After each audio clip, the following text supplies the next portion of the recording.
Este episódio contou com o apoio da Gonzalo Alimentos e da Xarape.biz. O podcast Contato Imediato é mais uma produção da TakeBiz Audiovisual. Para gravar seu podcast, vídeo institucional, evento, curso online, vídeos para as redes sociais, documentários, videoaulas ou transmissões ao vivo, entre em contato com a gente.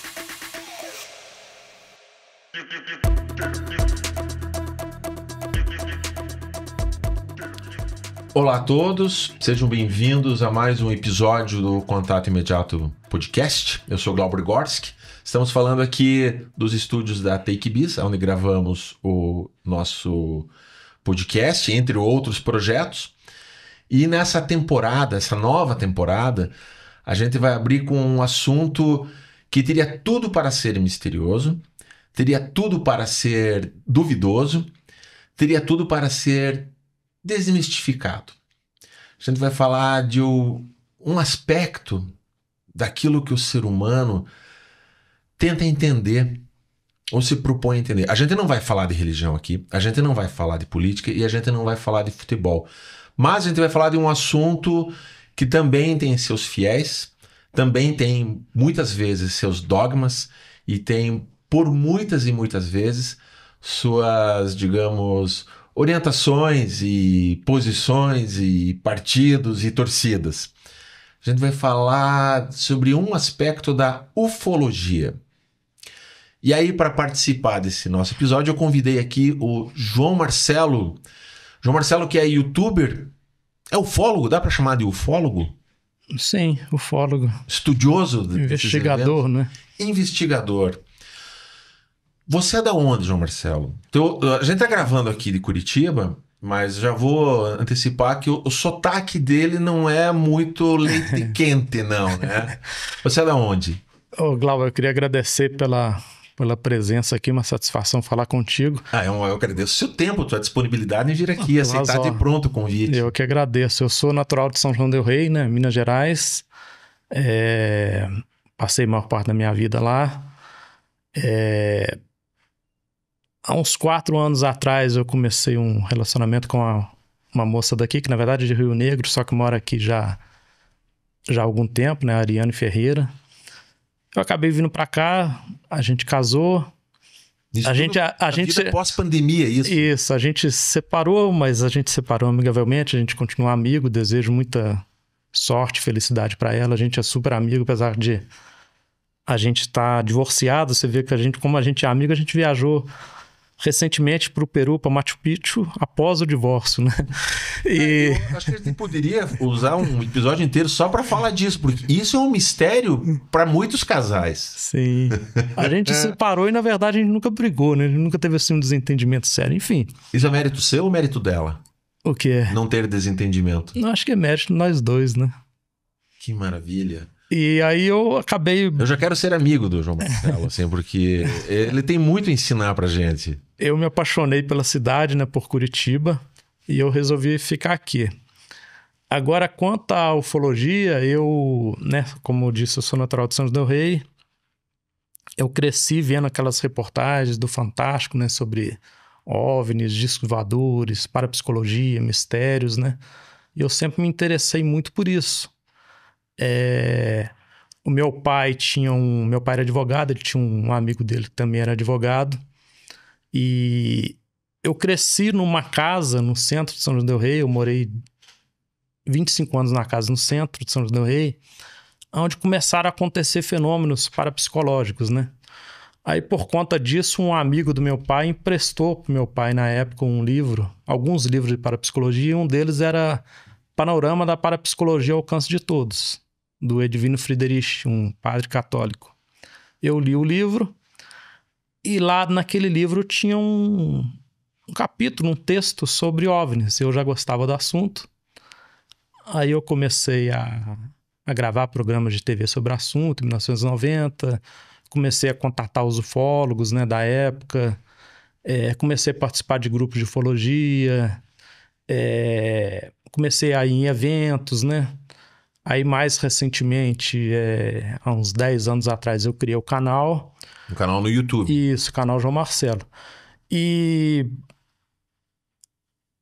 eu vi assim que tinha uma lacuna que era o seguinte, deixar bem claro aqui que eu não comercializo nada do que a gente legenda, que é tudo distribuído gratuitamente. Eu vi que muita coisa, material que era lançado fora do Brasil, nunca chegava aqui, não é? Quem não dominava inglês assim como eu não tinha acesso. Você diz de documentários? E documentários, palestras, entrevistas, programas de TV, reportagens de TV. Aí a gente começou a legendar esse material. Muitas vezes a gente pede, o detentor do material autoriza, né? E aí a gente legenda esses materiais em inglês, alguma coisa também em espanhol, e a gente distribui gratuitamente para as pessoas, né? Tem muita gente... Não tem isso como ganha-pão? Não. É uma coisa voluntariosa? Sim, eu gasto dinheiro legendo porque a gente gosta do assunto, né? Eu quero que as pessoas tenham acesso ao que tem de mais atual sobre ufologia, legendado em português. Só que aí o que acontece? Eu tinha uma visão muito crédula com relação à ufologia, não é? Porque a ufologia, Glauber, ela até lida com a crítica quando a crítica vem de dentro. Quando é alguém que não está mais, vamos dizer, na bolha, você começa a enxergar de fora a ufologia com mais isenção e faz essa crítica de fora para dentro, a ufologia não digere muito bem isso. Então eu tinha assim uma visão muito crédula e aí eu me abri para outras possibilidades, porque conforme diz um amigo meu de Varginha, né, o Birajara Rodrigues, de quem eu sou grande admirador, que é o descobridor do caso Varginha, né? A gente viu, o ufólogo ficou muito preso nesse combo. O fenômeno só pode estar ligado só pode ser o disco voador com o piloto ET nascido em outro planeta, em visita à Terra, né? A ufologia não admite outras possibilidades, né? Aí eu comecei a ler outras coisas, comecei a buscar outras possibilidades e comecei a ler textos de pessoas com visão mais crítica, não é? E eu comecei a ver que muita coisa é aumentada na ufologia. Muita coisa criada com fim financeiro. Muitos casos famosos até hoje são vendidos como caso de contatos com ETs e contatos imediatos, na verdade já foram explicados, como o caso da queda de Kecksburg nos Estados Unidos nos anos 60, o caso Zamora.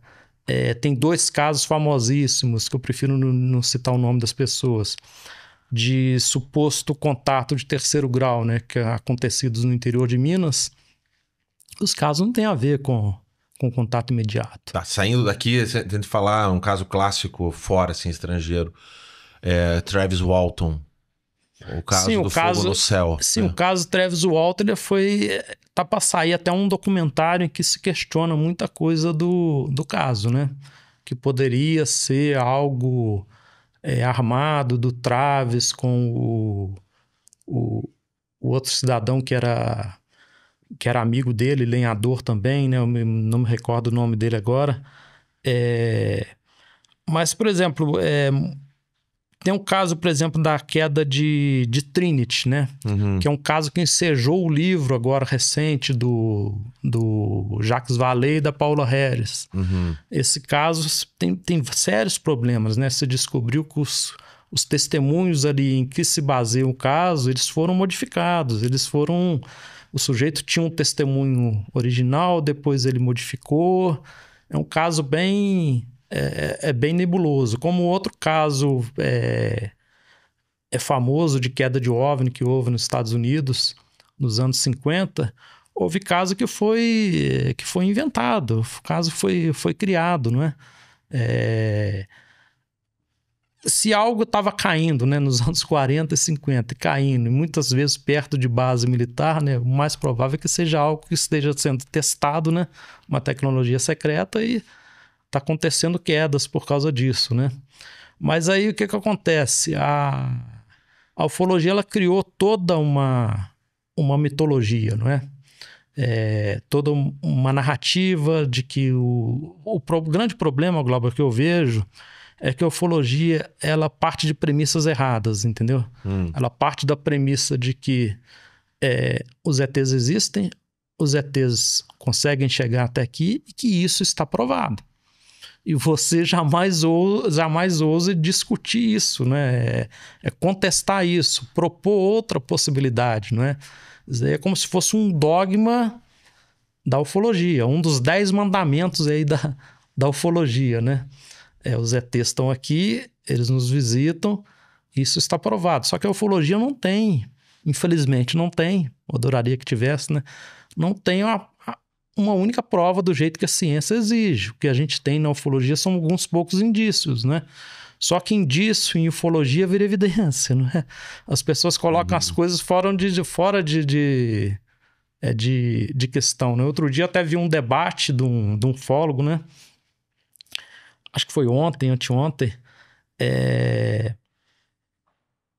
em que ele foi assim meio que encurralado, que ele foi num podcast com 3 céticos, e quando eles entraram ali em questões científicas, né, principalmente ligadas à biologia, evolução da vida e tal, ele ficou sem argumento, porque ele foi participar do podcast e falou assim, não, eu não vim aqui para provar nada, mas ao mesmo tempo ele falou assim, a gente tem um monte de evidência, então aí já é uma contradição, né?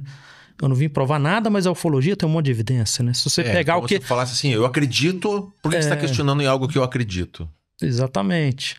E assim, o que eu vejo é que a ufologia, existe um fanatismo muito grande, uma vontade de acreditar.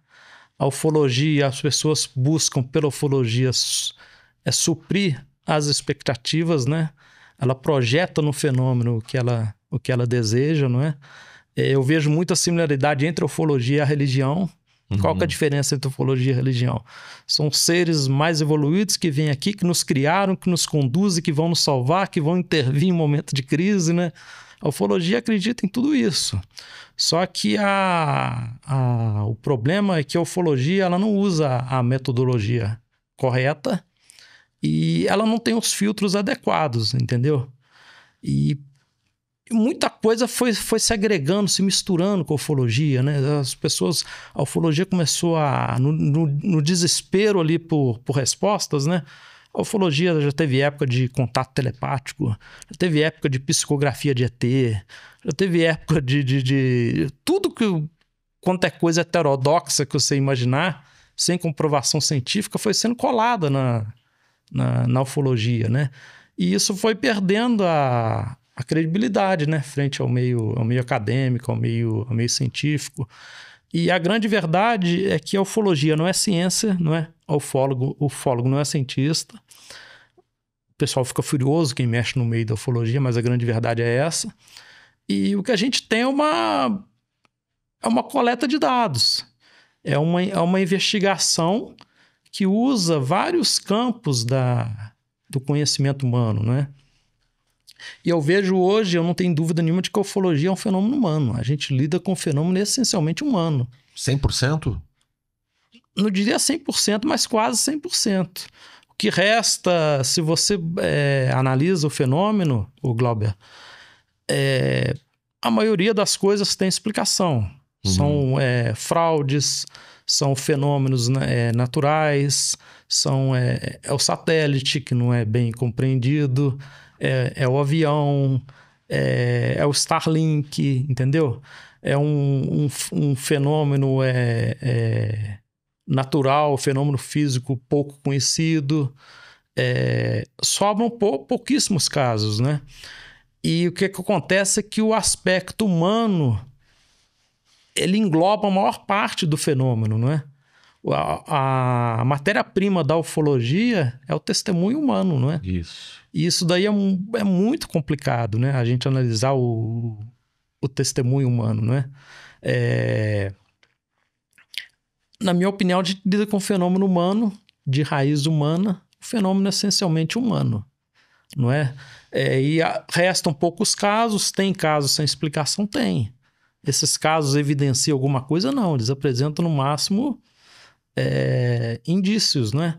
Só que a ufologia, a maioria dos ufólogos, eles não querem, por questão de crença, por questão financeira, por questão, às vezes, vamos dizer, de desonestidade intelectual, por questão de ego, por questão de holofote. É muito mais interessante propagar essa vamos dizer, essa crença de que os ETs estão aqui do que buscar outras alternativas, né? Eu mesmo, quando a gente começou a legendar vídeos explicando casos famosos, por exemplo, explicando vídeos famosos de OVNIs, né? Eu comecei a ser atacado, né? Para você ver o grau, às vezes, de fanatismo, de ignorância, as pessoas dizem assim, mas você tá contra a ufologia? Eu falei assim, não tô contra a ufologia, eu tô contra a picaretagem na ufologia. Se eu tô legendando algum vídeo, se eu tô traduzindo um texto, se eu tô vindo aqui no seu podcast explicando, aquilo ali não tem nada a ver com visita de ETs, aquilo ali tem uma outra explicação.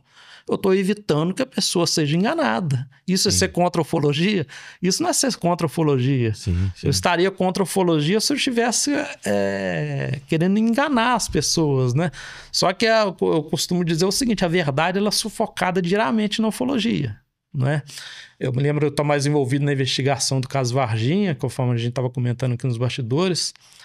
Em 2019, eu e o parceiro de pesquisa, né, o Marco Leal, lá de Sorocaba, a gente encontrou com uma das principais testemunhas do caso. E ela voltou atrás. Voltou atrás do quê? No relato que ela tinha dado? No relato que ela havia dado. E que o relato dela, com base no relato dela, se diz que uma criatura foi capturada de manhã. Esse era o relato que se tinha lá em 96. Sim, um relato cujo a gravação foi exibida um trechinho no Fantástico, em fevereiro de 96. A gente localizou essa testemunha, ela voltou atrás, a gente vai divulgar em breve alguns áudios, gravações que a gente fez com ela. Na época, a gente comunicou o descobridor do caso, né, o Birajara Rodrigues, ele falou que tinha que investigar mais a fundo, achou interessante e tal. Só que poucos dias depois, após a coleta desse depoimento, a gente ia participar de um evento. A gente participou de um evento em São Paulo e participar de um evento no Rio. A gente foi para um evento em Peruíbe e lá eu compartilhei algumas informações com alguns ufólogos. A gente tem que investigar isso daqui. Uma das principais testemunhas voltou atrás, né? E isso foi no fim de semana, acho que 2 semanas depois a gente ia participar de um evento no Rio. Eu voltei, na época eu estava em Minas, voltei de Peruíbe para São João del Rei no domingo. Que ano mais ou menos isso? 2019. Aí na segunda-feira, de noite, eu recebo a ligação furiosa de um ufólogo do Rio. Quero saber o que você vai falar aqui no meu evento. Você tá contra o caso? Você tem ideia como é que são as coisas na ufologia, não é? Esse depoimento no qual se baseia a suposta captura da manhã é uma testemunha indireta, que ela alega que chegou no local e a criatura já estaria dentro de uma caixa, coberta por um saco na caçamba do caminhão do exército. Ela não viu nada. Quando ela chegou, ela alega que a caixa já estava coberta. Só que a gente tem várias questões que tem que ser analisadas nesse depoimento, Glauber. Por exemplo, primeiro, essa pessoa ela trabalhava na cozinha do Corpo de Bombeiros. A cozinha não abria aos sábados. Tudo teria acontecido no sábado de manhã. Segundo, essa testemunha ela cita que um tenente estava dirigindo o caminhão do exército. Isso não é usual em operações militares. No máximo, um sargento dirige a viatura. Nunca que você vai ver um oficial dirigindo um caminhão do exército. Ela cita um sargento que não estava de serviço naquele dia, o sargento Palhares, que entrou de serviço só no domingo. E outra coisa que ela cita que não faz muito sentido é que ela trabalhava em Varginha, morava em Três Corações. Ela chegou no local com o comandante dos bombeiros, o Major Maciel, na época, com quem eu conversei, na casa dele também. Ele nega que tenha acontecido qualquer coisa. Ela alega que o tenente chegou lá pro comandante dos bombeiros e falou assim, a gente vai levar essa caixa daqui, vocês é que pegaram capturaram essa criatura, mas a gente vai levar a caixa porque isso aqui é um assunto de segurança nacional. Mas ao mesmo tempo, o tenente oferece carona para esse bombeiro e leva ele na boleia do caminhão até Três Corações. Quer dizer, você está transportando uma coisa secreta na caçamba do caminhão e você vai dar carona para alguém, né? Não faz sentido. E assim, a gente começou a investigar e começou a ver que algumas coisas não conferiam. Por exemplo, porque o caso Varginha, ele relata essa suposta captura de manhã, que é baseado no depoimento desse bombeiro que tem esses problemas. E teria havido uma captura à noite, que teria sido feita por 2 policiais, o Marco Xerez e o Eric Lopes. Só que aí a gente tem também um problema, que eles alegam que eles levaram a criatura primeiro para um posto de saúde, no bairro Santana, perto de onde eles pegaram a criatura. Só que esse posto de saúde ele não abria aos sábados, né? Eles falaram que levaram para o posto de saúde, que o médico lá do posto de saúde chegou, que viu a criatura no banco de trás de um Fiat Premio, que ficou assustada, mandou levar para o hospital, teria levado para o hospital.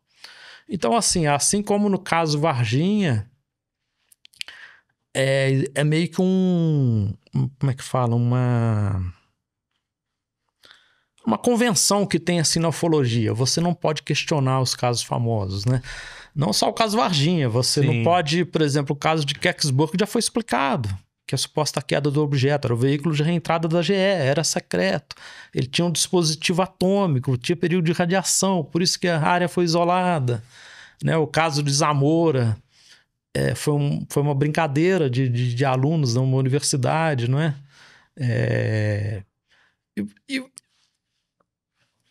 Muitos casos vão sendo explicados, né? Só que a ufologia, ela não quer aceitar a explicação, o Glauber, por questão financeira, por questão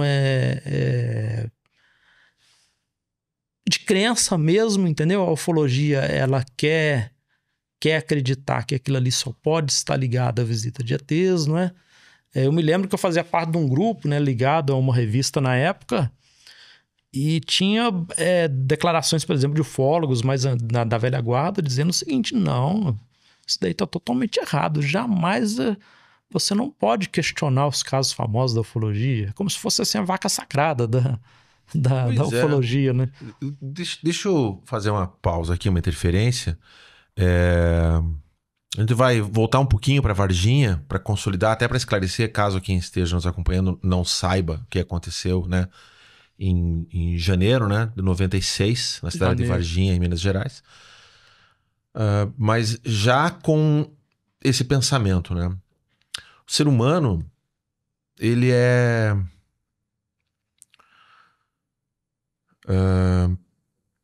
o termo que eu queria usar assim é escravo, talvez preso, mas ele é fiel a narrativas, a convenções narrativas, sejam elas quais forem.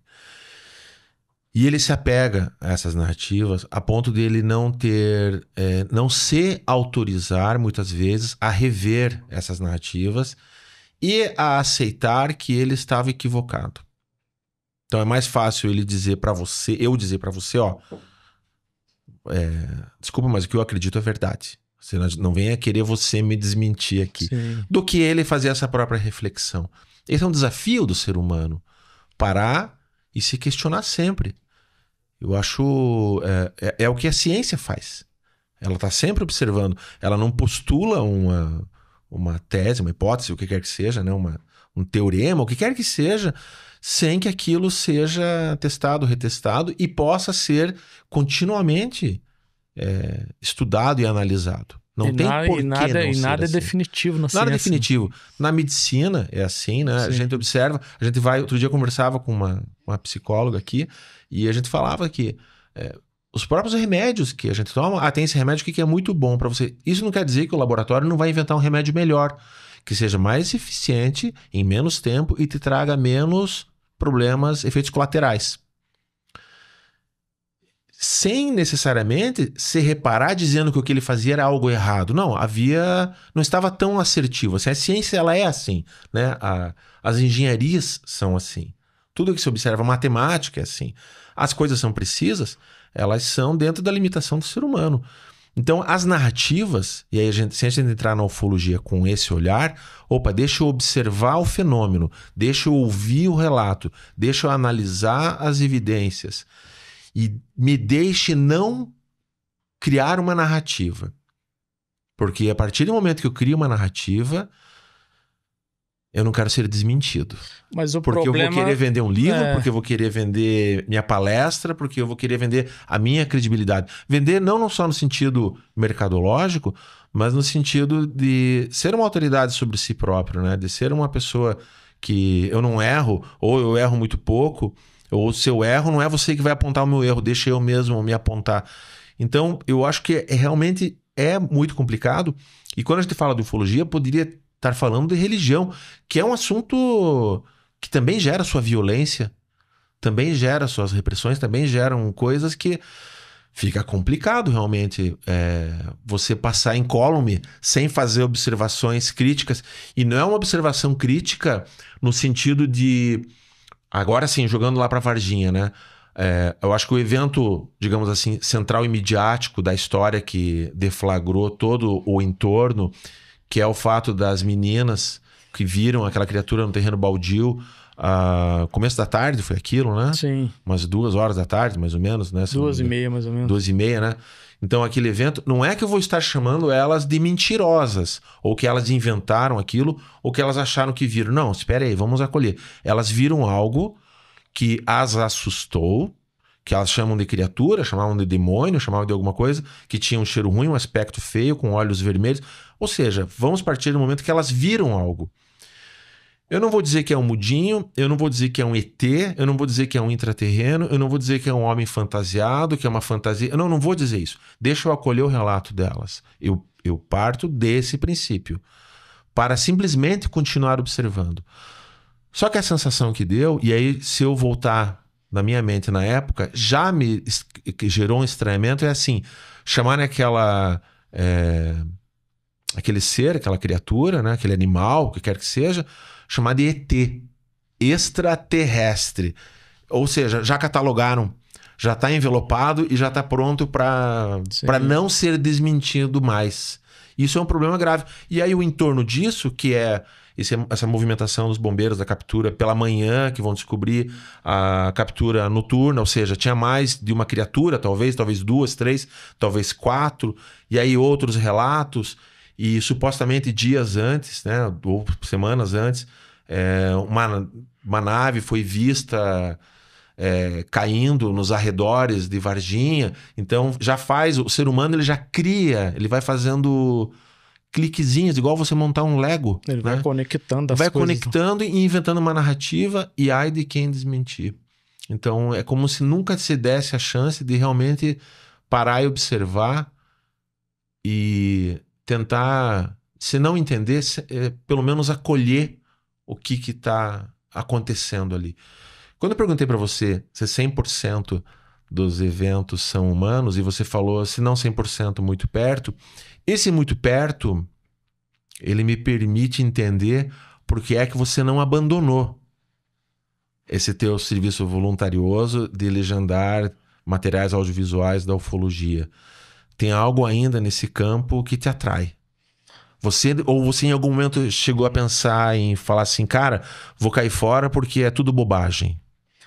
Não, eu não digo que é tudo bobagem. Conforme eu comentei contigo, Glauber, existem casos sem explicação, né? Só que o sem explicação é sem explicação. Uhum. O OVNI é OVNI. O OVNI não é nave espacial em visita à Terra, né?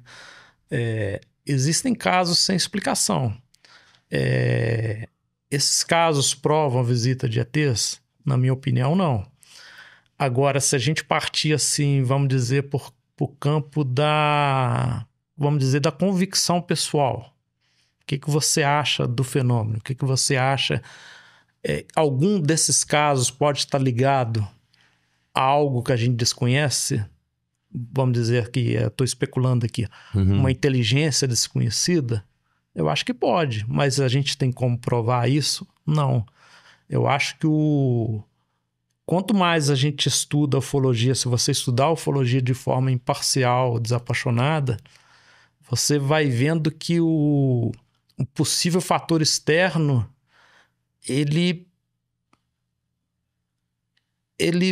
você vai deixando de lado essa possibilidade, entendeu? Você vai vendo que há outras, como se fosse um armarinho ali com várias prateleiras, né? O ET tá lá embaixo, só que a ufologia coloca o ET lá em cima, né? A possibilidade do ET, ela tem que vir por último. Você tem que eliminar várias outras possibilidades antes, né? Sim. Só que a ufologia, conforme disse muito bem uma vez o Birajara Rodrigues, ele me disse uma coisa que eu nunca mais esqueci. Ele falou assim, você investiga a ufologia para encontrar a verdade, não investiga a ufologia para confirmar suas crenças. Isso. Só que a maioria das pessoas que estão na ufologia, seja no Brasil ou fora daqui, elas vão do fim para o começo, né? Elas querem adaptar, conforme você bem disse, a narrativa, a sua crença. Aquilo ali só pode ser a visita do ET, não é? Assim aí se cria muita coisa, por exemplo... As aparições marianas, né? É Nossa Senhora que aparece ali. Se não for uma pessoa católica, ela vai dizer, não, aquilo é um ET que apareceu ali. E a ufologia, ela passa a carroça na frente dos bois, ela cria a relação de causa e efeito, onde não existe, por exemplo. A gente está aqui à noite. Alguém alega que viu algum objeto misterioso ali no céu. E, ao mesmo tempo, a energia do local caiu. Então aquele objeto era uma nave e a nave fez a energia cair. Você tá entendendo? A ufologia, ela sempre cria essa relação de causa e efeito que você não pode fazer, né? O que eu acho que tinha que acontecer na ufologia como é que fala? Ter mais filtro, entendeu? E o ufólogo, eu não sou contra a ufologia, contra investigar, contra se acreditar que os ETs estão aqui, estão nos visitando e tal. Eu não sou contra isso. O que eu acho errado na ufologia hoje é você colocar as coisas em termos errados. Você vê, por exemplo, livro de ufologia sendo publicado. As provas de que os ETs acompanharam o programa espacial terrestre. Não existe isso, né? Aí você vai ver no livro, tem inclusive erros de tradução, né? Por favor, não me pergunte o autor do livro. Tem erro de tradução, tem artefatos, né, em fotos da NASA. Aí se você pegar a numeração por exemplo, dos 50 aos 60, tem um monte de artefato. Aí eles pegam o artefato mais bonitinho, que parece um disquinho, um charutinho. Aí coloca no livro, coloca numa palestra, coloca numa revista, não é? O que existe assim, é muita falta de critério, vontade de acreditar, entendeu? Uma vez eu me lembro que um ufólogo famoso, ele divulgou fotos do que seria um OVNI em Marte, né? Fotos tiradas por um rover. E aí você vê que aquilo ali é artefato, porque tinha duas câmeras, né? Da direita e da esquerda. No mesmo instante, o suposto OVNI aparece, o pontinho, né? Aparece na foto, se não me engano, da direita, não aparece da esquerda, né? Aí é artefato, quer dizer, são fotos secretas, o segredo, mas as fotos estão abertas lá no site da NASA, qualquer um pode acessar o site. Toda vez que aparece qualquer documentário, os segredos, cara, se está sendo mostrado, não é segredo. Ou é algo público, ou é uma narrativa inventada que deram o nome de segredo simplesmente para vender mais. Outra coisa que eu sou muito cético hoje, Glauber, eu já acreditei muito nisso, essa questão de que objetos caíram, foram recuperados, corpos estão sendo escondidos em algum lugar, está sendo feita engenharia reversa. Isso para mim não faz sentido nenhum, entendeu? Nem aquele o OVNI de Ubatuba, que explodiu lá na década de 50 ou 60. Década de 50. Aquilo ali, existia empresas na época que conseguiriam aquela liga de magnésio com aquele grau de pureza, né? E o magnésio, eu já conversei com pessoas da área e tal, para a questão estrutural do suposto objeto, seria o menos indicado, porque não resiste a altas temperaturas, né? Outra coisa que é errada, Glauber, por exemplo, outra coisa, um erro grave da ufologia, por exemplo, existe um estudioso de supostos implantes, acho que ele até já morreu, se não me engano, o Roger Leir, era acho que um podólogo médico americano. Ele começou a estudar relatos de supostos abduzidos e as pessoas alegavam que era feita hipnose regressiva na pessoa, né? A pessoa alegava, foi implantado um objeto aqui no meu nariz, no meu dedão do pé, não sei aonde. Ele começou a extrair esses supostos objetos. Aí tem um documentário muito famoso que a gente legendou, chama Paciente 17. onde eles pegam um desses supostos implantes e levam para análise num laboratório. Bem resumidamente, lá dá que o zinco presente no implante deu que o exame de fração isotópica, razão de isótopos, dizia que o zinco não era da Terra, era de fora daqui. Aí é consultado um especialista da Universidade da Califórnia, falou assim, pode ter havido contaminação, você tem que fazer um segundo teste, um terceiro, um quarto. Aí a ufologia, quando sai algo misterioso, pronto, um teste, um exame só, tá aprovado. Verdade, aqui é um artefato extraterrestre, não é assim, né? Tanto é que esse mesmo objeto ele foi depois analisado num outro laboratório e não encontraram nada de diferente. Quer dizer, provavelmente ganha força a ideia de que houve contaminação na primeiro teste que fizeram, né? É outro problema que a gente tem na ufologia, né? Você não... A ufologia acredita que um único teste, uma única análise, né? Ali está provado que aquilo ali é um artefato extraterrestre, né? Você imagina um pesquisador com supostos artefatos, né? Que tem alguma função que estariam no corpo de várias pessoas, né? Isso aí chamaria a atenção da CIA, do Serviço de Inteligência, não é? Qual país não queria ter acesso a esse tipo de tecnologia, né? Qual país que, se tivesse, não queria anunciar para o mundo que a gente está sendo visitado por ETs, né? Assumir a vanguarda, o pioneirismo, né? Uhum. Como é que fala? Por questões também estratégicas, né? Geopolíticas, projeção, né? Dizer, caiu aqui um objeto. Claro que eles iriam pegar isso para benefício próprio, questão militar, questão de tecnologia, né? Mas eu não vejo que isso ia mudar, ia virar um mundo de perna pro ar, a gente ia abandonar a religião, a gente ia parar de ser consumista. A gente teve exemplo agora na pandemia. Uhum. Ficou tudo fechado, quando abriu as pessoas correram lá para consumir. Eu não acredito assim que é um argumento muito recorrente na ufologia, não isso é escondido porque a humanidade não está preparada para isso. Não acredito que o anúncio de que existe vida inteligente fora da Terra e essa vida eventualmente nos visita, que isso ia destruir a sociedade, ia acabar com a sociedade, ia acabar com as religiões. Não vejo por esse lado, né? Eu tenho um pensamento bem crítico, muito crítico, assim, por mais que eu seja um entusiasta da ufologia, eu tenho um pensamento muito crítico pelo fator humano, né? A medida do homem é o próprio homem, né? Então as convicções e as convenções que o homem tem sobre a sua trajetória, ele aplica sobre aquilo que ele não conhece.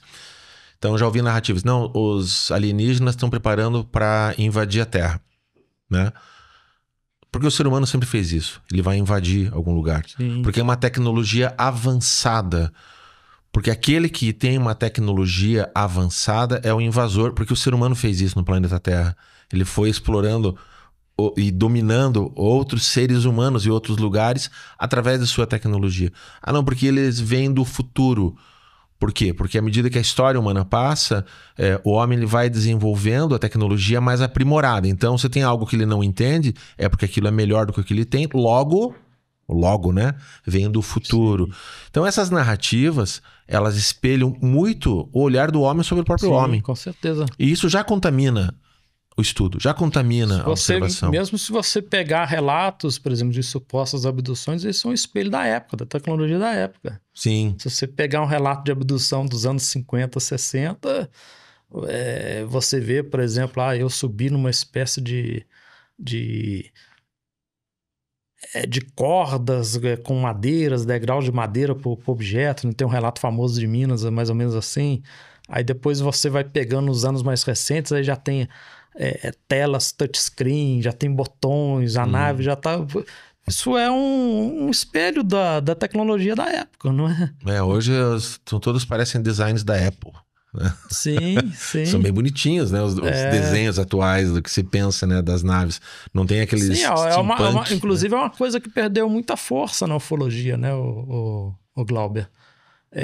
Hipnose regressiva. Hipnose regressiva era considerada uma prova. Qualquer informação que viesse de hipnose regressiva, né?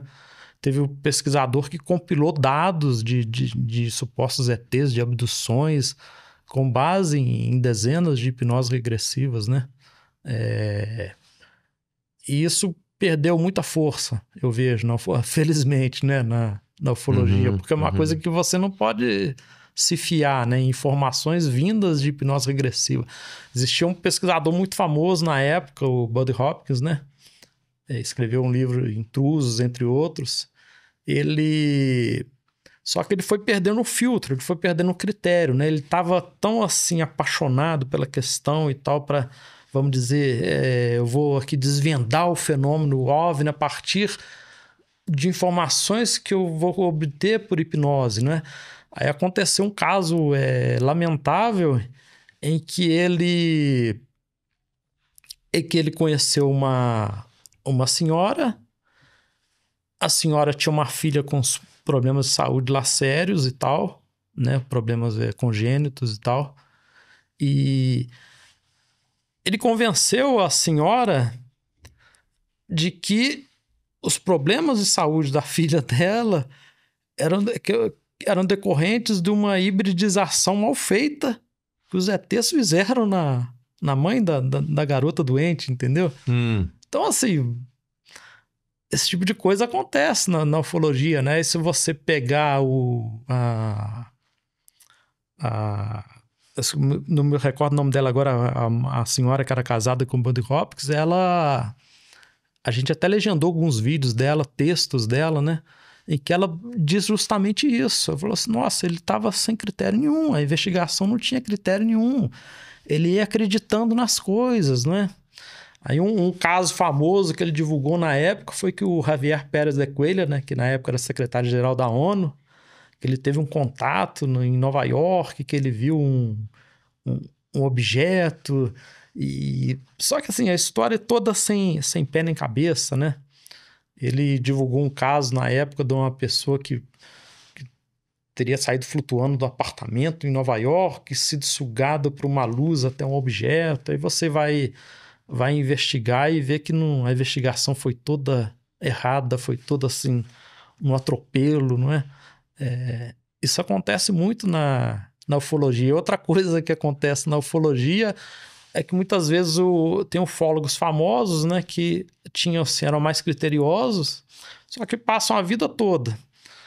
Eles não encontram a resposta para o mistério da vida deles, né? Aí quando já estão mais velhos, eles entram para a área mística, começam a acreditar em várias outras coisas que eles inclusive criticavam antes, né? A gente tem por exemplo, o Joaquim Fernandes, né? Que é um ufólogo português, né? Que investigou o caso de Fátima. Ele, se você vê a visão dele hoje, é uma visão totalmente, vamos dizer, mística, assim, eu vi uns vídeos dele da década de 80 que eram sensacionais. Ele e a Ana de Armas, não, como é que é o nome dela? Fina da Armada. Ana de Armas é atriz, né? A Fina da Armada que... com embates fortes, assim, com relação à igreja. A investigação tudo. deles de Fátima é genial. Fátima é genial, porque eles tinham acesso aos documentos do Vaticano e eles vão comparar os depoimentos dos videntes na época e os depoimentos que foram dados décadas depois sobre o que aconteceu na época. Então essas divergências e tal. E ele mudou. É isso agora, com mais idade? Ele tem uma visão muito... Ele tem uma visão assim mística hoje da ufologia, né? Ele acredita em várias coisas aí, vamos dizer assim, questionáveis, né? Começou a criar outras narrativas também. Isso, ele... Acho que naquele desespero para encontrar a resposta, né? Ele se apega a coisas que ele antes criticava, né? Mas a investigação dele de Fátima foi muito interessante. Fátima, inclusive, é um caso que se você pegar... Você acha de tudo ali na ufologia, né? Tem os seres, tem os greys, tem seres luminosos, tem... tem a nave-mãe. Isso, tem a nave-mãe, tem um objeto menor, tem a projeção holográfica. Supostos efeitos físicos, né? É um caso bem interessante, o caso de Fátima.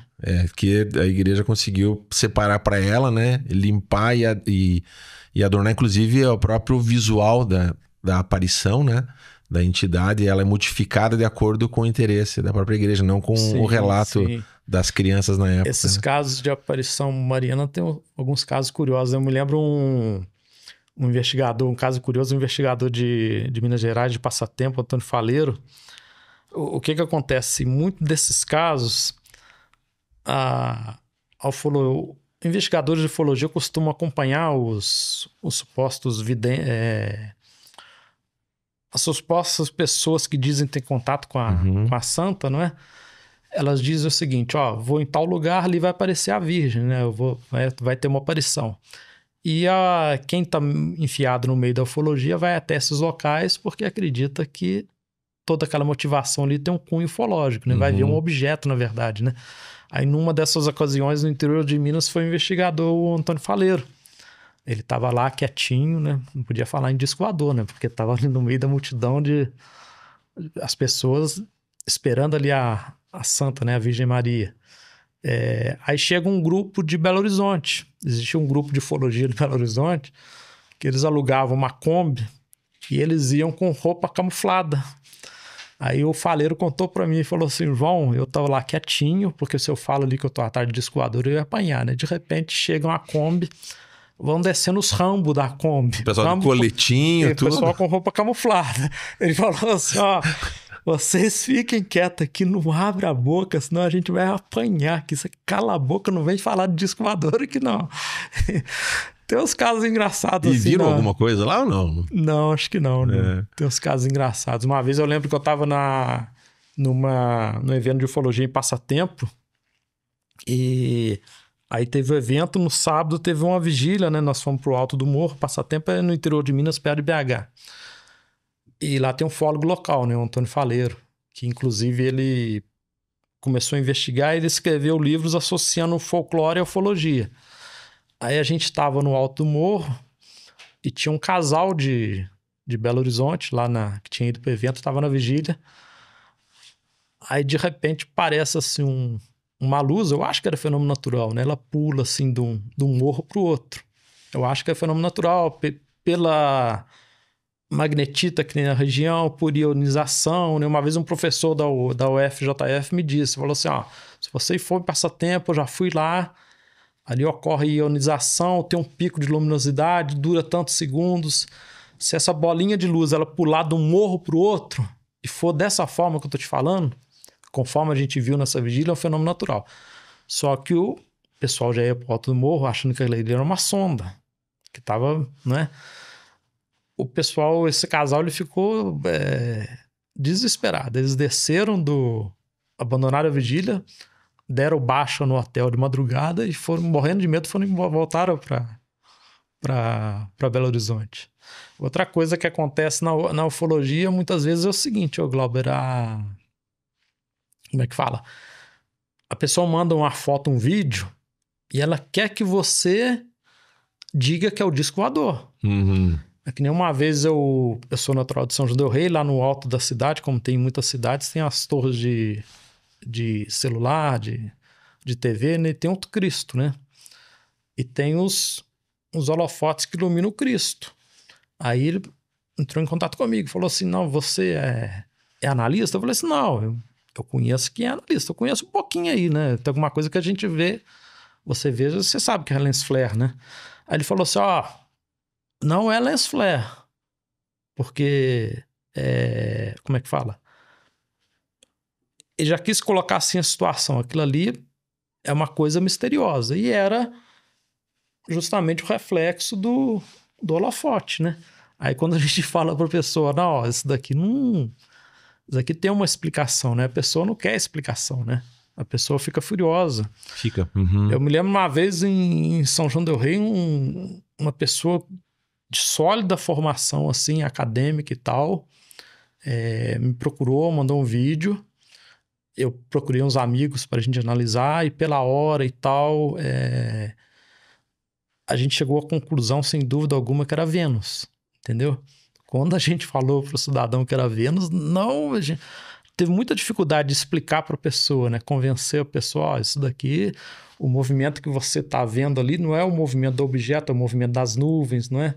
A gente dá um paralaxe, né? Isso, exatamente. Como ocorre nos vídeos famosos que o Pentágono liberou, né? Tem um movimento de paralaxe, o objeto tá... Diversas análises, né, demonstram que o objeto está a 60 km por hora, né? Não é go fast, conforme você divulgou, né?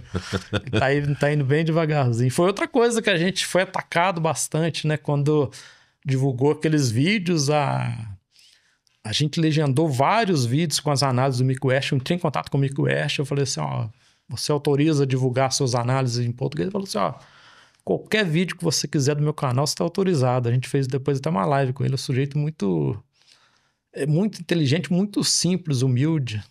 Ele vai participar agora até do especial da PBS, que vai estrear agora em janeiro, que vai ser o que são os OVNIs. E ele é odiado pela ufologia. Quando a gente entrevistou ele, o pessoal fala, mas que é isso? Você tá contra a ufologia? Esse sujeito é um cético. Eu falei assim, nossa. O que ele fez na época? Ele fez uma análise em cima dos 3 vídeos do Pentágono que ninguém na ufologia até então tinha feito.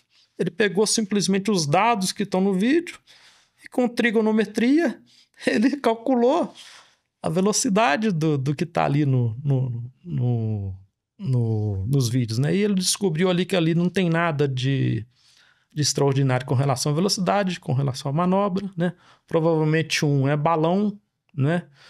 Tem um objeto que provavelmente pode ser um caça, um outro caça à distância, né?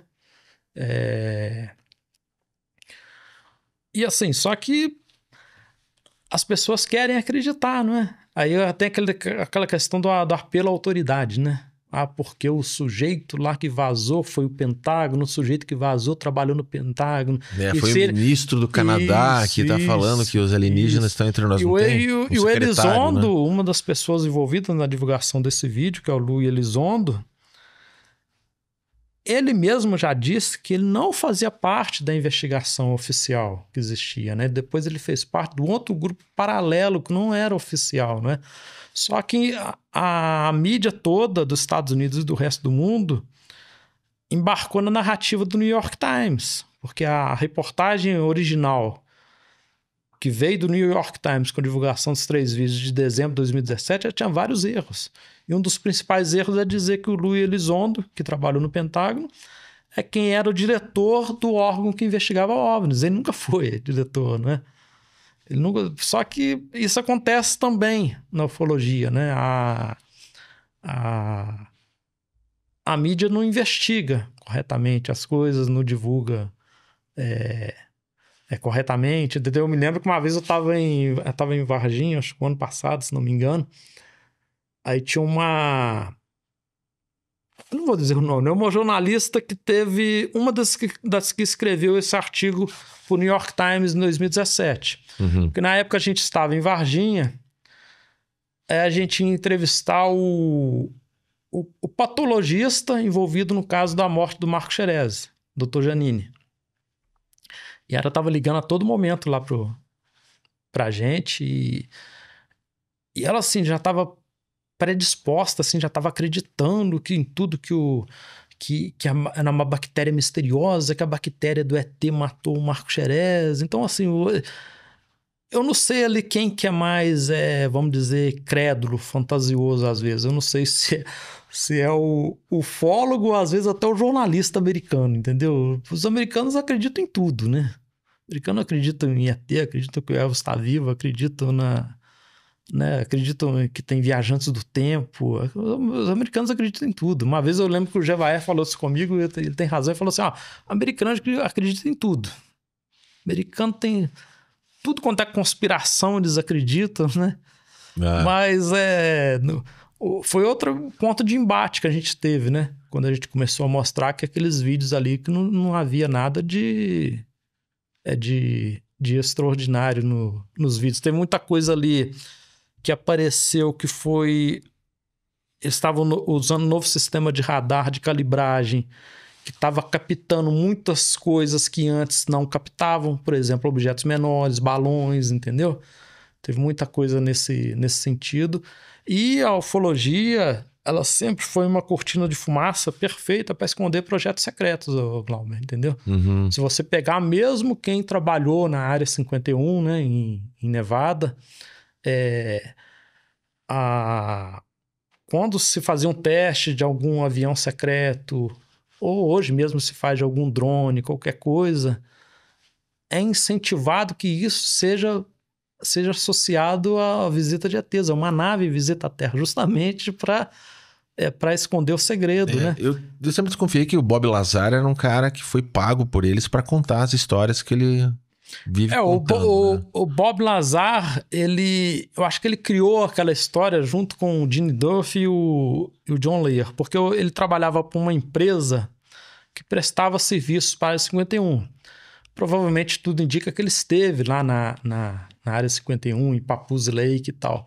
Só que aquela parte ali do disco, da engenharia reversa, aquilo ali para mim, não resta dúvida de que foi tudo inventado. Até mesmo porque o local onde ele diz que o ônibus chegava, deixava ele e outros trabalhadores, ele ia a pé até num hangar camuflado no sopé da montanha, aquele local ali está todo contaminado por chumbo, por anos de detonação nuclear. Só se ele fosse o Bruce Banner para poder andar ali e não ter nenhum problema, né? Eu acho que ele criou aquela história. E se você vê como ele descreve ali o reator de antimatéria, como é que era, com alguns detalhes da história, tem histórias anteriores onde parece que ele foi beber na fonte. Ele copiou algumas coisas de relatos anteriores e criou ali aquela história, né? E para mim não faz sentido.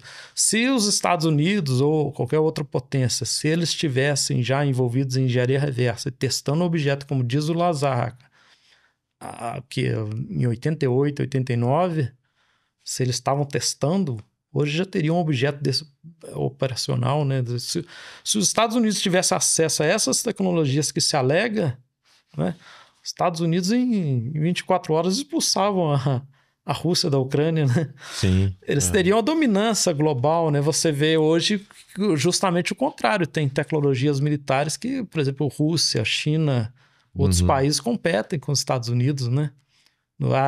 Se fala muito em ufologia que tem um motor de dobra que está escondido, que tem a antigravidade, que viaja entre as estrelas, mas a gente vê desde a década de 40, 50 é foguetinho, né? Para cá e para lá. Cadê a tecnologia de propulsão revolucionária? Sim, até mesmo para ir para a Lua, a dificuldade que é, como sempre foi, né? Precisa de uma energia inacreditável para ir para lá. Eu sou muito cético quanto a isso. Agora,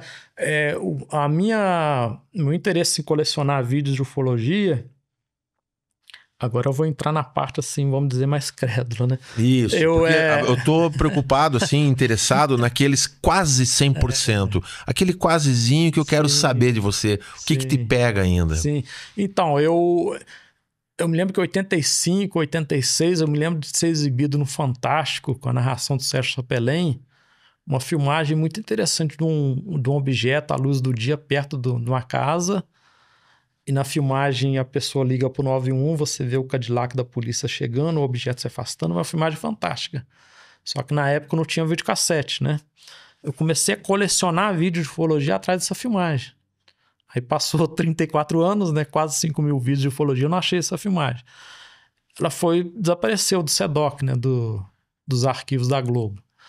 Agora, eu já vi, assim, coisas no céu que eu não consegui identificar, né? Em 97, a minha mãe viu alguma coisa estranha lá em São João del Rei, né? Em 97, São João del Rei estava acontecendo umas mortes de animais e tal.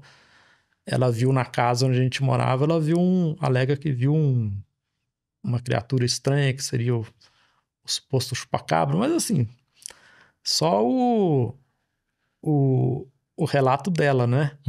Agora, eu já vi, assim, o objeto, ao entardecer, o objeto laranja, né? Se movimentando no céu. Eu já vi objeto movendo em zigue-zague no céu. Eu não sei o que era, né? Eu já vi objeto que eu não consegui identificar fazendo vigília em conservatória, né? Que é no Rio, que é perto de Valença, não é? Mas já vi, teve essa ocasião em passatempo, que eu acho que é fenômeno natural, né? Agora, assim, eu acho que é o fenômeno humano. A gente lida com o fenômeno humano, entendeu? Eu sou muito cético quanto à questão de que haja um fator externo, que algo... Você acha que não há uma inteligência não humana atrás disso tudo? Se não disso tudo, de algumas dessas coisas? Eu acho que pode haver, só que... Você acredita que existe uma inteligência não humana que esteja... Eu acho que é uma possibilidade. Que possa estar transitando aqui entre nós em algum momento? Eu acho que pode existir, só que a gente não tem como provar isso, né? Não tem alienígenas entre nós. Eu não sou um Grey entrevistando você. Não. Eu acho que não tem alienígena. Essa disfarçado e tal.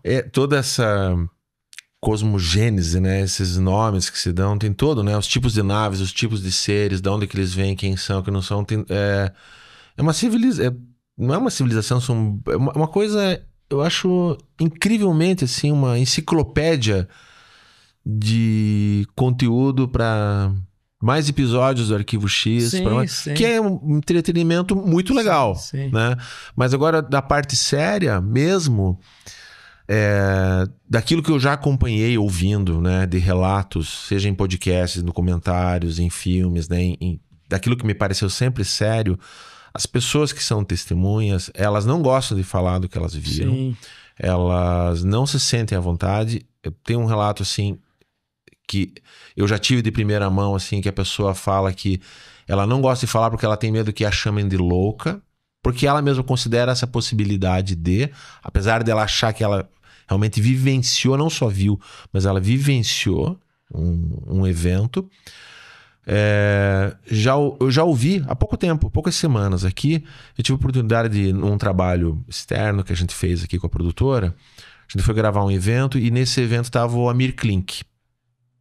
E eu tive o prazer de ficar ao lado dele nos bastidores por muito tempo conversando, né? E eu resolvi fazer essa pergunta muito atrevida. Fiquei meio nervoso até perguntar. Eu falei, Amir Klink, você que ficou meses, anos sozinho dos lugares que mais longe do ser humano e aonde mais pertinente à Terra, que é a água, os oceanos, né? A parte terrestre é a parte que é uma fração menor do planeta, né? Você nunca viu nada no céu à noite? Você nunca viu um disco voador? Me desculpa a pergunta. Daí ele olhou assim pra mim e falou, cara, em todos esses anos eu nunca vi absolutamente nada. Aquilo me quebrou, sabe? E aí ele faz uma vírgula. Sozinho. Porém, uma vez num navio com mais um grupo de pessoas indo, fazendo ali na região da Antártica, eu estava dentro do barco e no conversa começaram a gritar e me chamar. Olha, vem aqui fora, tem um disco voador, tem uma luz aqui no céu, tem um disco voador. Ele falou, lá de dentro eu gritei, ele falou, você não existe. Não vou nem perder tempo de ir fora, no meio do nada, pra ver nada. Ele falou, estavam tirando sarro de mim. Continuaram me chamando. E eu voltei a falar, eu não vou. Esse relato ele me deu, primeira mão. Insistiram tanto que eu fui lá. E de fato, acima do navio, tinha uma luz, um objeto luminoso acompanhando a embarcação. Eu falei, o que era aquilo? Ele falou, eu vou te dizer o que era. Era uma luz acompanhando a embarcação, um objeto luminoso. Eu não vou dizer que era um disco voador, que era uma nave alienígena. Sim, era um objeto luminoso. Eu já ouvi relatos parecidos. Eu falei, assim, quanto tempo ficou? Trabalha embarcado. Ele falou, no meio do nada, no meio lá na Antártica, ele falou, aquilo ficou acompanhando a gente por 5 minutos e desapareceu. Ele falou, foi a única vez. Nunca mais depois e nunca antes. Ele falou, então eu tenho esse relato. Veja só, em décadas, essa pessoa tem esse relato que não é só... Então é um testemunho corroborado por outras pessoas. Sim. E eu tenho um relato de primeira mão de alguém que não viu, mas é uma autoridade oficial, que foi no momento onde eu estava assim, foi lá em 2004, 20 anos atrás. Eu muito interessado nesse universo, mas ao mesmo tempo falei, eu acho que é tudo para vender série, livro e filme, né? Eu acho que o ser humano mente, ele imagina, ele sonha, ele alucina, ele acredita que ele viu, ele tem uma experiência química interna, ele é trollado, pode ser uma série de coisas, mas pode ser que tenha somente alguma coisa que realmente aconteça de verdade. Mas eu tava naquela assim, realmente muito cético com tudo. A gente foi fazer uma matéria, eu trabalhava num programa de televisão, dirigia um programa de televisão, e eu fui com a minha equipe, e era um programa de variedades. E essa matéria era no Sindacta 2, Centro Integrado do Controle do Tráfego Aéreo, aqui em Curitiba. E eu, desde criança, eu queria conhecer o Sindacta 2, né? Porque é o lugar onde ele cuida, né, do tráfego aéreo da região sul Brasil e Cone Sul. Pega ali Uruguai, Argentina e algo do Atlântico, né? Então ele varre, eles tem tudo. E é integrado. É metade civil, metade militar. E a gente foi fazer uma matéria lá. Quem nos acompanhou foi um major da comunicação. E ele fez um briefing com a gente antes da gente descer, que era no subsolo, né? Você desce a 30 metros de profundidade, vê a sala, né? Aos lugares que a gente tem acesso. E aí eu fiquei muito curioso de fazer essa pergunta para ele, né? Escuta, vocês veem coisas no radar, né? Que tem ou não tem e tal. Mas eu não ia fazer o papel de bobo ali na frente dele. Mas o meu cinegrafista fez esse papel de bobo, né? Ele perguntou assim, escuta, disco voador, vocês não veem aqui não? Aí a produtora fez assim, ela falou, não, né? Que vergonha. E eu quieto, atento ali, né? Eu falei, agora eu vou esperar a resposta formal. Qual foi a resposta do major de comunicação da aeronáutica ali? Uma pessoa muito jovem. Ele falou assim, para mim e para a equipe, não estávamos gravando, né? Na hora do briefing. Ele falou assim, então, até um tempo atrás a gente negaria tudo, mas como modificou a lei, hoje a gente não pode negar nada ao jornalismo, né? Não pode omitir fatos, por uma questão de segurança a gente relata. Então sim, existem eventos. E aí eu parei assim, aí eu tomei a fala e perguntei, como assim existem eventos? Ele falou, não, são relatos de aviadores, né, de pilotos, que eles relatam, tem uma luz acompanhando o avião, tem um objeto que eu estou vendo a tal distância que está acompanhando a nave, tem alguma coisa que surgiu ali, não sei o que é. Por uma questão de segurança, né, ele relata, né, e pergunta pra gente no radar se está aparecendo. Eu falei, aparece? Ele falou, às vezes sim, às vezes não. Às vezes aparece no radar, às vezes não aparece. E qual que é o protocolo? O que se faz nessa hora? Ele falou, existe um protocolo que a gente segue. A gente pergunta pro piloto o nome dele, o nome dos pais dele e qual que é o dia da semana, qual que é o horário. E ele responde para ver se ele está em plena faculdade mental. Somente isso. Eu falei, e após isso? Ele falou, após isso, ele segue o plano de voo dele. Porque na história nunca houve uma interferência do que quer que seja que está acompanhando. E ele completa falando assim, é como se aquilo nos olhasse e nós olhássemos aquilo, e não há interferência de ambas as partes. Quando que acontece isso? A cada quanto tempo? Ele falou, todos os dias. Todos os dias há um relato assim. Eu falei, você é aviador? Ele falou, sou. Ele falou, eu nunca vi nada. Ele falou, mas colegas meus já viram. De dia, de noite, em vários horários. Ele falou, não sabemos explicar, mas não omitimos que algo acontece. Então eu prefiro ficar com essa observação, né? Muito melhor dizer do que são incas venusianos, ou sim, eles vêm de Alpha Centauri, ou estão do outro lado da Lua com uma base montada. Essas narrativas, né, construídas. O que te parece esse bebê sujo que é a ufologia? Se a gente tirar toda essa sujeira, o que é esse bebezinho que vai estar ali dentro para você? Então, com relação a essas detecções de radar, o Glauber, surgiu um artigo científico recentemente sobre plasmas inteligentes. Foi até publicado um artigo na revista OVNI Pesquisa, do Paulo Werner, um artigo, acho, do Rodrigo Visoni, em que se propõe que, por exemplo, o caso da Noite Oficial dos OVNIs e esses casos de detecção, pelo menos uma parte deles em radar, poderia estar ligado a esses plasmoides, entendeu? É uma possibilidade científica que surgiu recentemente. Agora, algum desses casos pode estar ligado a uma inteligência desconhecida, a algo desconhecido, né? Pode, mas assim, a gente tem como provar isso? Não, né? Esse que é o problema. O problema é que a ufologia é um tema muito complicado, porque a gente não estuda o fenômeno diretamente, né? Uhum. A gente não... Por exemplo, a gente não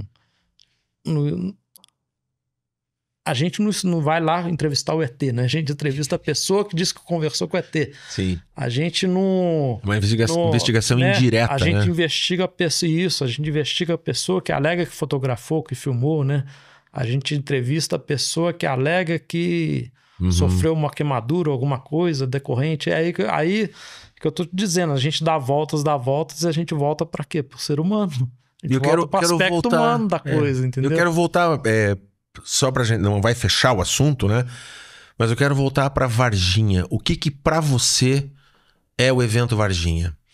O caso Varginha é fascinante, ô Glauber. É um caso, para mim, inconclusivo. Agora,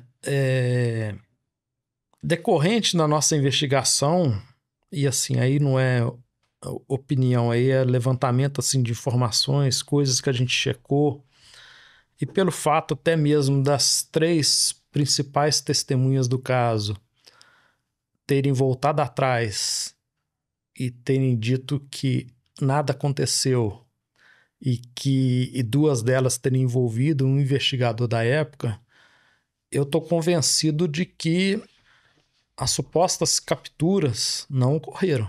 Nossa investigação, de certa forma, demonstrou isso, né? O que eu vou falar aqui, eu vou ser fuzilado aí pela ufologia, mas não tem problema.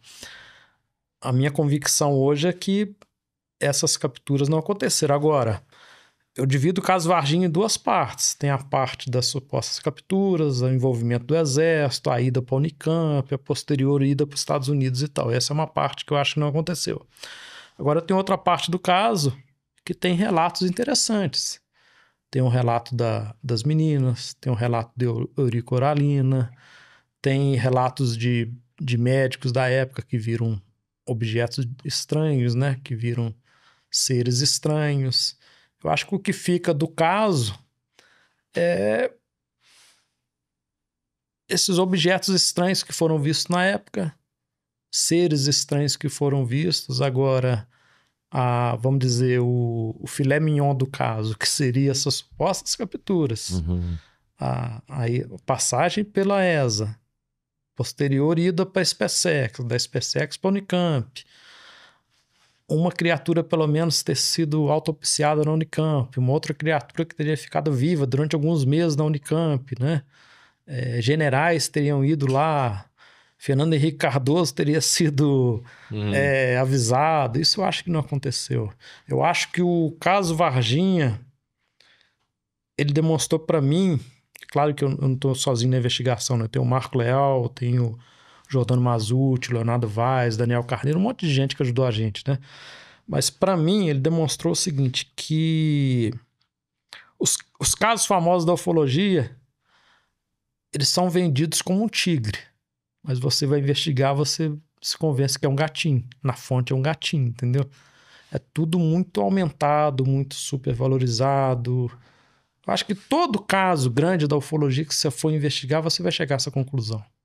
De que é vendido de uma forma, só que ele aconteceu de outra forma totalmente diferente, né? Tudo é super valorizado, espetacularizado na ufologia, né?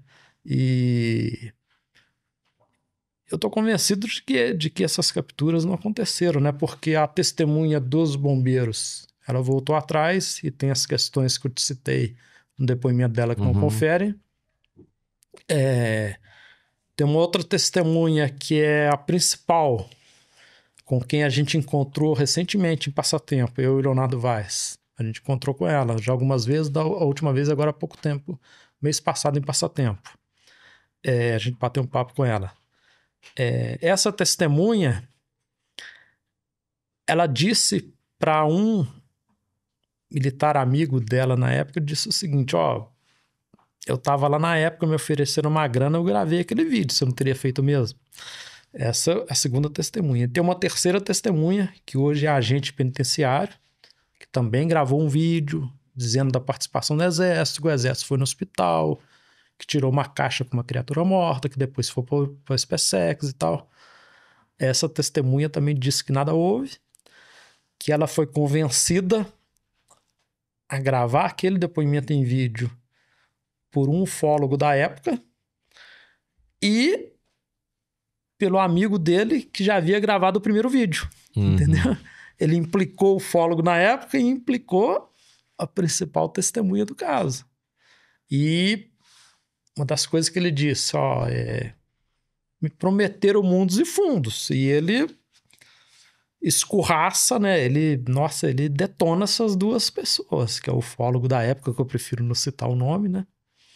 E a principal testemunha do caso, né? E assim, se você for analisar datas, narrativas que não conferem... Por exemplo, essa testemunha que voltou atrás, que implicou o ufólogo da época. A retirada da criatura do hospital, já morta, teria sido no final da tarde, início da noite do dia 22, segunda-feira. O depoimento dela, a todo momento, ela fala terça-feira. Você vê que ela estava nervosa. Para mim, ela pode ter sido instruída a gravar aquilo ali, né? Outro erro que houve na época. Essa testemunha foi coletado o depoimento dela junto da outra que tinha gravado o primeiro vídeo. Aquilo não poderia ter sido feito, não é? Você tinha que ter tomado o depoimento dela separado. Aí a todo momento ela se orienta com a outra, olha para a outra completa. Você tá entendendo? Mas se com você o intuito pegar... do quê? De construir uma narrativa.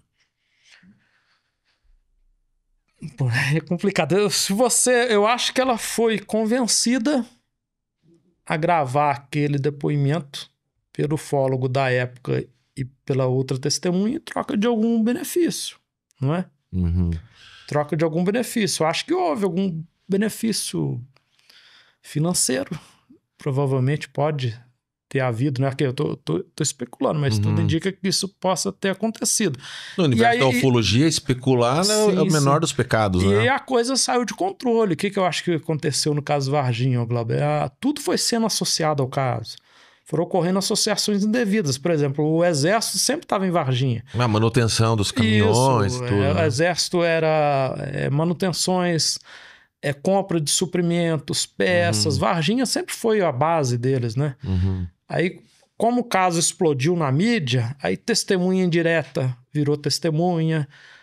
Começaram a acontecer associações indevidas. Qualquer caminhão do Exército, qualquer coisa era associado ao suposto ET. A mesma coisa aconteceu, na minha opinião, na Unicamp, né? Por exemplo, uma das coisas que se fala no caso Varginha é que chegou uma criatura viva e que ela foi levada no subsolo do Hospital das Clínicas da Unicamp. Aí a gente conversou, a gente achou o Konrad Metz, que é um alemão naturalizado brasileiro. Ele é um dos cientistas, é um patologista, é um dos cientistas que, junto do Badan Palhares e outros, teria autopsiado a criatura. Conversei com a mulher dele muito brava com essa história. Aí eu tive que ter um jogo de cintura danado para... a gente aqui não é maluco, a gente faz trabalho sério, a gente precisa ouvir a versão do seu marido dessa história. Ele nunca foi ouvido até então. Ele nunca... O pessoal não sabia nem o nome correto do Metz, que é M-E-T-Z-E. Entendeu? A ufologia nem sabia o nome dele. Modéstia à parte, foi a gente que descobriu. Aí eu conversei com a mulher dele, depois conversei mais de 1 hora com ele no telefone. Aí eu falei assim, doutor Conradinho, o Marco Leal, que tá aí em Sorocaba, que é mais perto da Unicamp, eu tô aqui no interior de Minas, ele vai gravar uma entrevista com o senhor. Gravou a entrevista e ele falou assim, uma das coisas, por exemplo, que ele desmistificou, esse subsolo lá do Hospital das Clínicas hoje é lavanderia. Lá é pequenininho. Se quiser, eu levo vocês lá, vocês filmam. Dizem aí na ufologia que tinha mais de 10 pessoas na autópsia. Lá não cabe essa quantidade de gente lá, entendeu? Ele falou assim, eu sou cientista, eu adoraria ter autopsiado o ET, né? Aí ele falou uma coisa muito interessante. Ele falou assim, qualquer coisa que eu diga aqui, a conspiração vai prevalecer. Eu não tenho... Como ele falou até uma coisa engraçada, ele falou assim... Eu não tenho como provar que eu não participei disso, entendeu? Se eu disser, e qualquer coisa que eu diga aqui, eles vão falar assim que eu tô sendo comprado, que eu tô sendo admoestado e tal, né?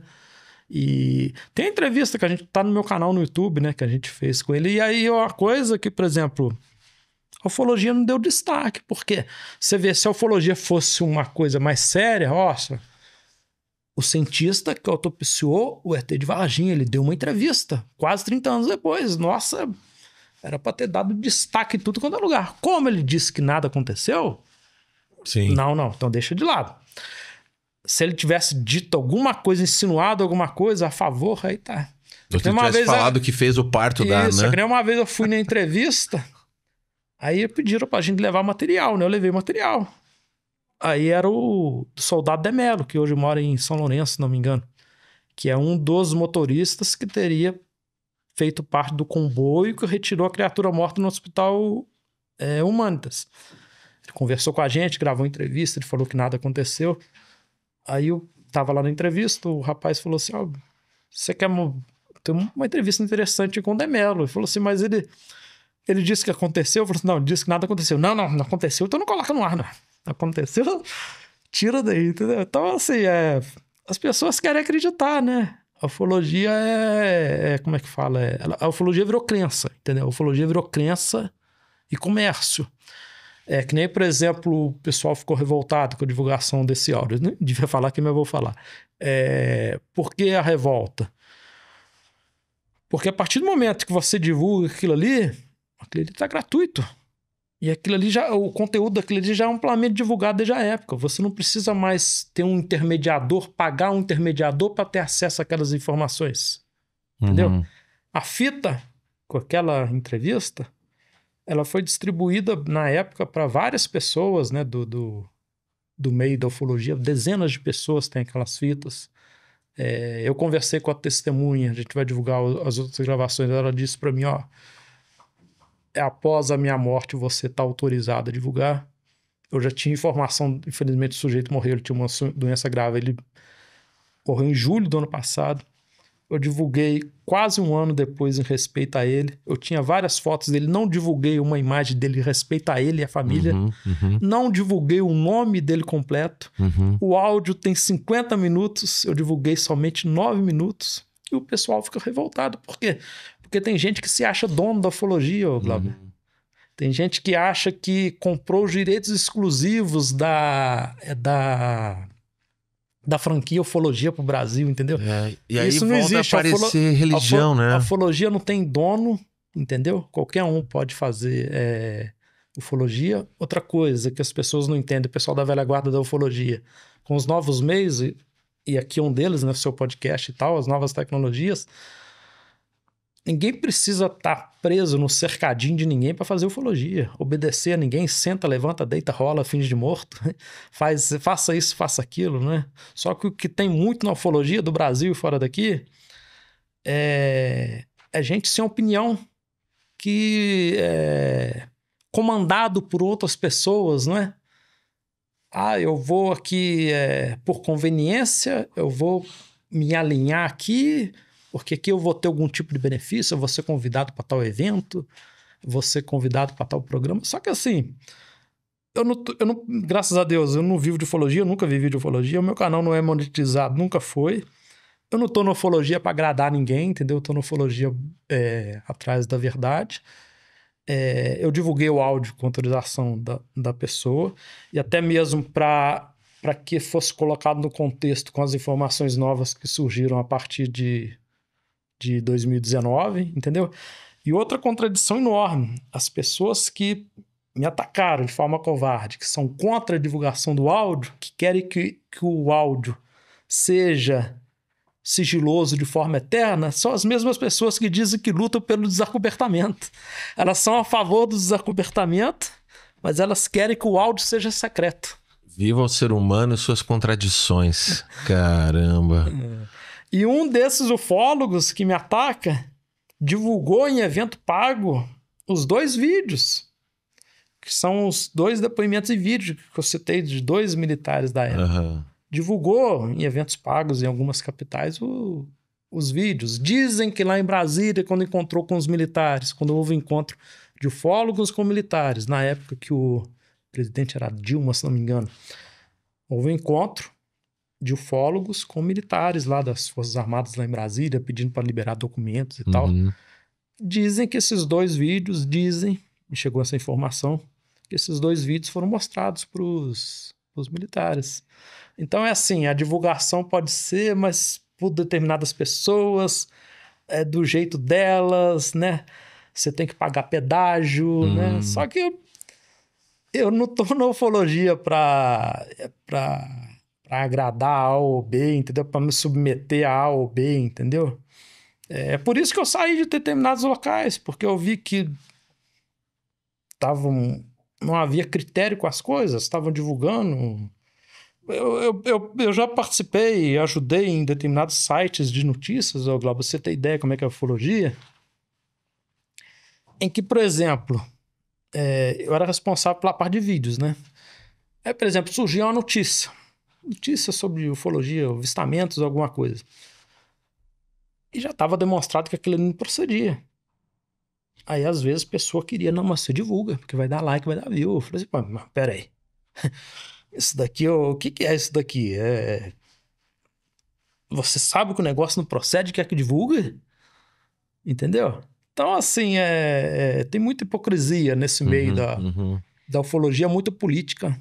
A ufologia é uma coisa que eu conheço, modéstia à parte, são bastidores da ufologia. E eu te garanto que a ufologia, os bastidores são tão sujos quanto política, entendeu? Não existe... Amizades são raras nesse meio. O meio foi corrompido pelo ego e por questões financeiras, entendeu? Mas assim, eu agradeço até aqui o apoio que eu recebi de muita gente, esmagadora maioria das pessoas me parabenizando pela divulgação do áudio, e assim, é um chiliquinho, um mimimi sem motivo nenhum, porque o conteúdo que tá ali já é amplamente divulgado, né?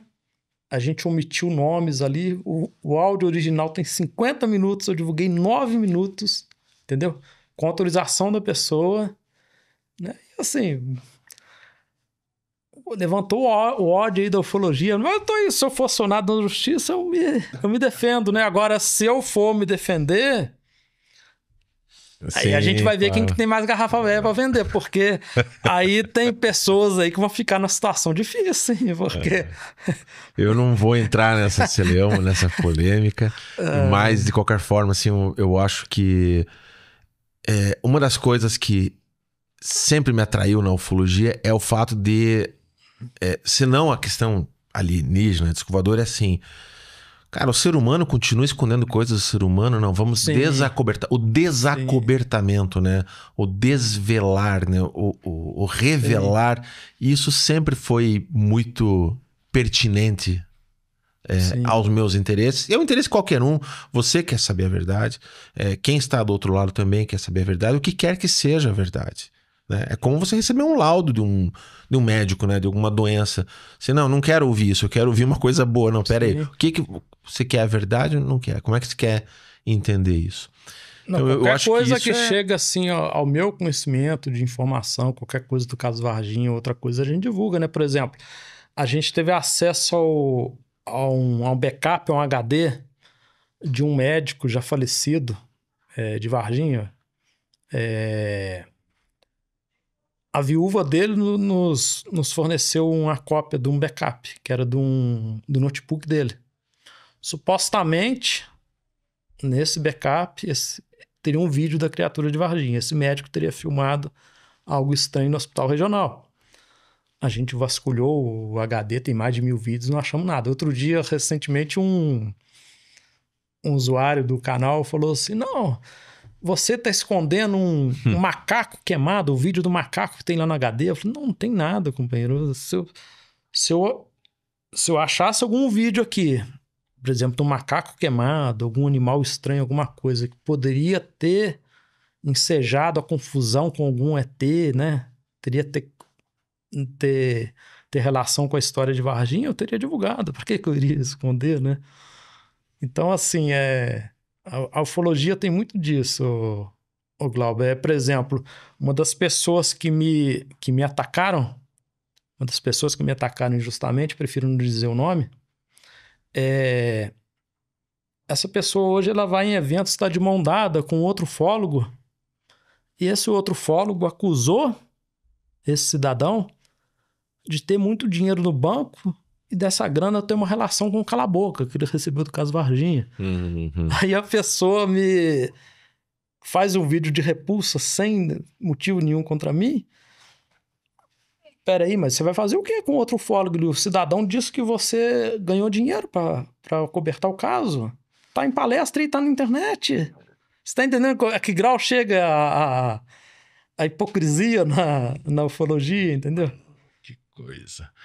Então, assim, porque as pessoas acham que o meio é muito unido, que é imbuído de valores superiores. Não é bem por aí, entendeu? Que você vê que existe de mais baixo vil no ser humano, você vê, infelizmente, nos bastidores da ufologia. Também. É triste eu falar isso, mas isso é a verdade. E eu tenho 34 anos de ufologia. Se tem uma coisa que eu conheço, modéstia à parte, um pouquinho, são bastidores da ufologia. E tem de tudo que você possa imaginar nos bastidores da ufologia. A imaginação não deve ser tão vasta assim também. João Marcelo, deixa eu, em primeiro lugar, agradecer a sua presença aqui. Eu que agradeço. Eu quero perguntar onde que te encontram nas redes sociais, quem quiser debater, te criticar, te sugerir, te fornecer mais pistas pela verdade, quem quiser tentar te enganar, aonde que te encontra? Então, eu tenho um canal, eu queria agradecer, antes de mais nada, pela participação, Glauber. E eu tô às ordens, até mesmo se você tiver interesse em entrevistar outras pessoas no meio, com visões diferentes da minha, né? Eu acho importante também. Então, eu tenho um canal no YouTube, é só procurar canal João Marcelo. E caso alguém queira ter algum vídeo, alguma foto, algum material, alguma informação de Varginha, qualquer coisa relacionada à ufologia, pode entrar em contato comigo, eu posso passar meu celular? Pode. O código de área é 32, que é de Minas ainda, é 99920-1967. E eu estou aí à disposição para, no que eu puder ajudar aí em entrevistas, em materiais sobre ufologia, eu estou às ordens. Tá no Instagram também ou não? Tem o Instagram também. Quiser divulgar, daí a gente deixa escrito ali no descritivo do vídeo. Tem o Instagram, tem o Facebook, mas o que movimenta mais é o canal no YouTube, né? Eu quero agradecer também o tempo de quem acompanha a gente até aqui. Se você tiver sugestão, comentário, crítica, quiser curtir, compartilhar esse conhecimento, se tiver algum relato de algum evento, né, de algum fenômeno que você tenha presenciado, deixa nos comentários. A gente vai encerrar por aqui a nossa conversa e a gente se vê num próximo episódio. Mas depois que terminar esse episódio, eu vou fazer uma pergunta para você e a gente vai deixar num corte separado. Eu quero saber um pouquinho sobre como é que foi participar do documentário do Momento do Contato do James Fox. Daqui a pouquinho, num corte em separado. Obrigado, pessoal. Até a próxima. Como que foi isso? Ali você já está...